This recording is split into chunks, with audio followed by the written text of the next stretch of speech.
As the days passed, technician Rachel Jenkins began to feel an eerie sense of unease. She had been assigned to maintain the terraforming machine on planet Kale 4, a desolate world devoid of life and filled with toxic waste. Her job was crucial to the success of the terraforming project, which aimed to turn the barren planet into a habitable haven for humanity. The machine hummed along, its vast array of components whirring and whizzing as it processed the complex data that would eventually create a breathable atmosphere. Rachel had grown accustomed to the monotony of her work, but lately she'd started to notice something was off. At first, it was just small things.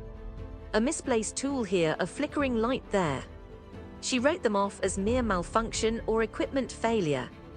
But as time went on, the occurrences grew more frequent and more bizarre.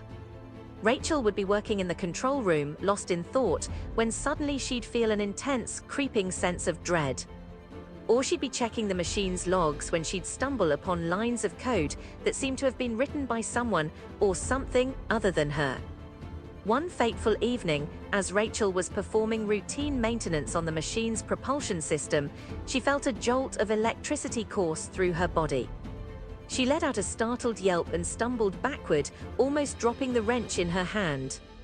The machine's lights flashed wildly, casting an eerie glow over the control room. "What the?" Rachel muttered to herself, trying to regain her composure. But as she turned back to the task at hand, she realized that something had changed. The machine's controls seemed different. The layout was altered, the colors muted and distorted.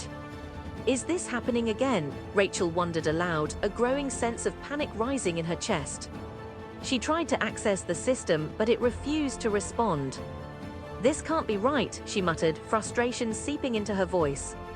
As she struggled to rectify the situation, Rachel began to question her own sanity. Was this really happening? Or was she simply losing her grip on reality? The more she thought about it, the more questions arose. What if she wasn't alone on this desolate planet after all? The machine systems began to fail in earnest now, spewing forth error messages and diagnostic warnings that made no sense to Rachel.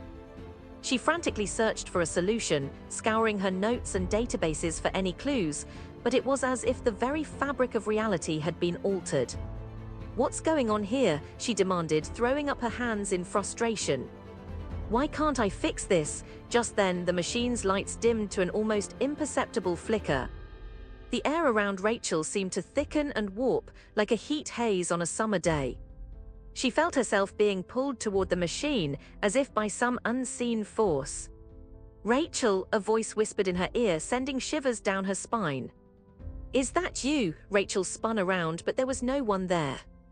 The silence was oppressive, heavy with an unspoken menace.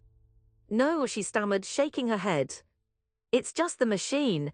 But as she watched, transfixed, the machine's controls began to change once more. The lines of code coalesced into a message, scrolling across the screen in a language that didn't belong on this planet or anywhere Rachel had ever seen.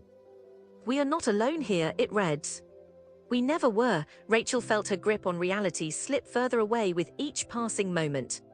What did the message mean? Was it a warning, a threat, or something else entirely? She knew one thing for sure: she couldn't stay here any longer. The machine was failing faster by the minute, and Rachel feared that if she didn't act soon, she'd lose her mind completely. With a sense of desperate urgency, she set to work trying to repair the damage, hoping against hope that someone would find her before it was too late.